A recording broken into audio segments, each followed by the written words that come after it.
Finally, let's take a look at trends in the market for ESG investing today. So we saw a few reports come out of Temasek's Ecosperity Week back in June. So one report says there's $7 trillion worth of benefits on the table if private sectors invest in climate resilience by 2030. But at this moment, only 7% of investments are channeled into adaptation and resilience. So another report says green investments in Southeast Asia dipped 7% year on year in 2022, extending a downward trend from previous years. And this was by Bain & Company, Temasek, Gen Zero, and Amazon Web Services. So maybe for Nick, with your focus on infrastructure, what are some red flags on the horizon that you see as countries and companies look to decarbonize? What are some stranded assets in waiting or assets or areas that are currently underfunded or underinvested? Part of the slowdown in green investment could be linked to what we've been talking about, greater transparency and focusing on greenwashing. There's been a lot of energy and excitement on new products that have not necessarily moved the dial. And so I think that's an area that we're seeing a lot more focus in now. If you look at the sustainable finance green loans and sustainable linked loans products, year on year there is new standardizations coming out, pushing the market so that people can have confidence in what we're seeing there. As we look at what's happening around us, the adoption of renewable energy in lieu of coal in particular is a clear opportunity in a space where a lot of companies are investing, and there are great opportunities supporting Singapore's ambition. Singapore is on the hunt for green molecules and green electrons, and the Energy Markets Authority is currently procuring the import of renewable power into Singapore, and so that's also creating significant opportunity. Today, over 96% of the energy mix in Singapore is gas, and so the adoption of new molecules. So initially, everyone thought that we would see gas networks fall away, but perhaps they'll be upgraded to be used for different molecules, namely hydrogen or green ammonia. So the transition does bring with it opportunities for investment into these sectors. I just want to zoom in into one area here. So Singapore has outlined a new criteria for data centers to be more sustainable. This was drawn up by the Infocomm Media Development Authority, IMDA, as well as Economic Development Board, EDB. So these rules on data centers range from renewable energy use to efficient cooling methods. For Nick, what are some of your thoughts on these solutions that are being proposed right now? Well, this is why EMA, in part, has recently come out with a tender for the import of green power into Singapore. There are a number of bidders exploring that market, and they are all chasing the major consumers of power in the country, which includes obviously the data centers. And so that is the government nudging a solution that will still support the development of data centers and other energy-intensive industries. There's great plans for semiconductors, for example, and manufacturing in Singapore, but that has to be underpinned by a sustainable energy source, and that's what we're seeing happening right before our eyes at the moment. So I'm going to bring up a report from June by PwC Singapore and the Centre for Governance and Sustainability, CGS, at the NUS Business School. So this report said APEC's largest listcos are increasingly issuing climate-related disclosures, but they're still lacking with regards to science-based targets and Scope 3 measurement, and also the sustainability upskilling of their leaders. So Michael is on the advisory board of the CGS. So we also have Ping representing PwC Singapore. So what are your thoughts on this report on APEC's largest listcos and the three areas that I just mentioned? The topics that I think we're talking about, Scope 3 measurement, setting of science-based targets, are indeed more advanced topics in sustainability reporting for a lot of our companies right now. And if I can draw another analogy, it's akin to, I think, learning how to ride a bike, right? You start with putting on learner's wheels, and I guess you take them off when you're more stable, maybe still a bit wobbly, but still not exactly certain on your ways. And then you, I guess, get better and eventually maybe even compete in international competitions, the Tour de France, right? I think similarly, our listcos are on this journey. We started with sustainability reporting, then we introduced climate reporting, and we're looking at more global standardized frameworks that they should report against. But I think basics or fundamentals has not changed. How do you measure your carbon emissions? What are the types of targets that you should set?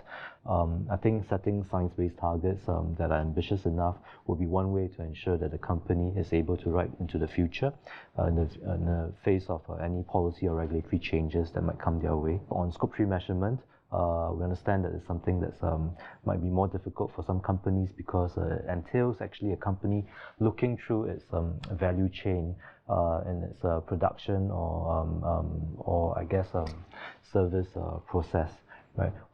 What are the emissions of my suppliers? What are my responsibilities for the product after sales? What are the associated carbon emissions for these products? I think that takes some time for companies to analyze and come up with the numbers, and also willingness of different parties along this value chain to give the information. I think advice I have for companies is to start looking at it, and I guess with some haste in order to meet upcoming demands. Yeah, so this is actually the second edition of a similar study that we do with the NUS. And I think comparing with the findings last year, one thing that's pretty heartening is that there is significant progress for a lot of the companies across APAC, in part, thanks to the good work by regulators, including the SGX, to really encourage, more companies to adopt sustainability reporting, including the TCFD disclosures. So we do see a very strong uptick in terms of the number of companies adopting, climate-related disclosures. In terms of areas where we do see more work needs to be done, I think one is that the level of assurance over sustainability information continues to be very low. Perhaps the only exceptions are countries where there are currently mandatory assurance requirements, for example in Korea as well as Taiwan. I think the other countries, including Singapore, we continue to see that the rate of assurance of sustainability information continues to be pretty low.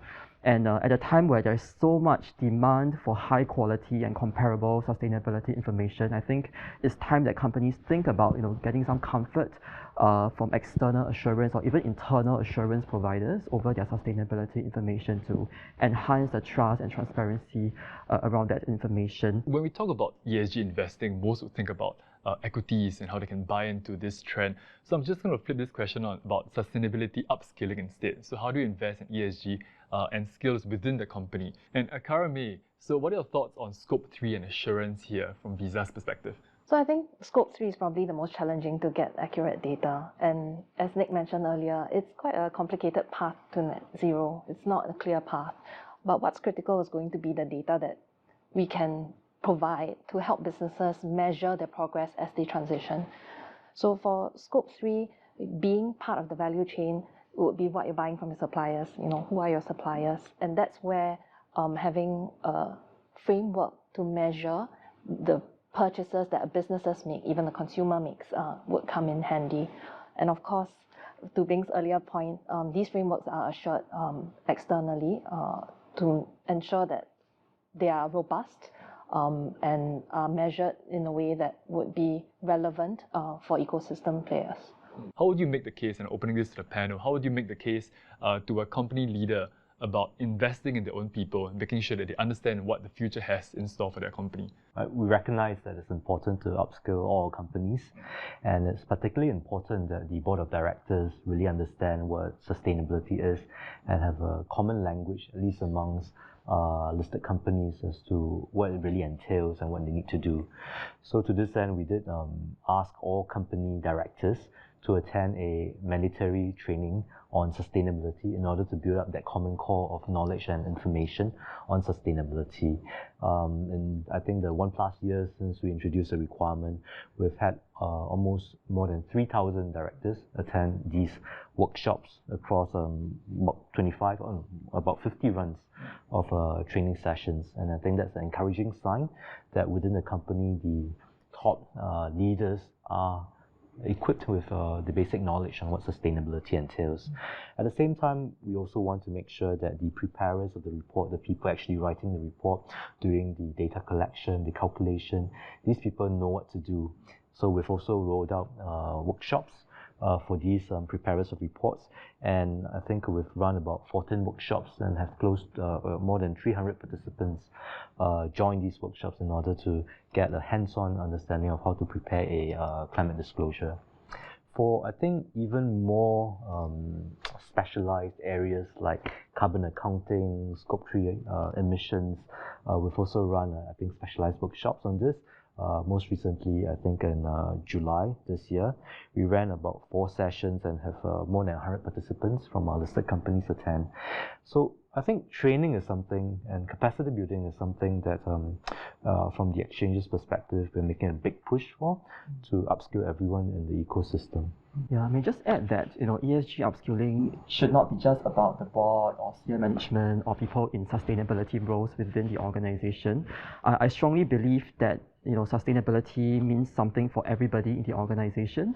So just now, Michael mentioned about the TCFD pillars, right? So it cuts across governance, strategy, risk management. So whether you are, in finance, you're in risk, you're in compliance, or the business, there is something for you to think about as far as sustainability is concerned. So, it is with this belief that, at PwC Singapore, actually all our people have to go through sustainability mandatory training. So it's not just me and my team who specialize in doing sustainability work. It's for across the entire organization. So that's how I would actually, kind of pitch it to people who are looking to do ESG upskilling as well. The stakeholders who respond to risk first are those closest to it. And we're doing an interesting project at the moment, working with an insurance broker to undertake ESG due diligence on corporates. Why? Because they want to offer cheaper directors and officers liability insurance. So the insurers who are providing D&O policies are the ones that will pay out if the companies get this wrong. If senior managements misreport or get their disclosures wrong, it's the insurance policy that will be paying out. And so it's the insurers, quite interestingly, who realize they have money at risk.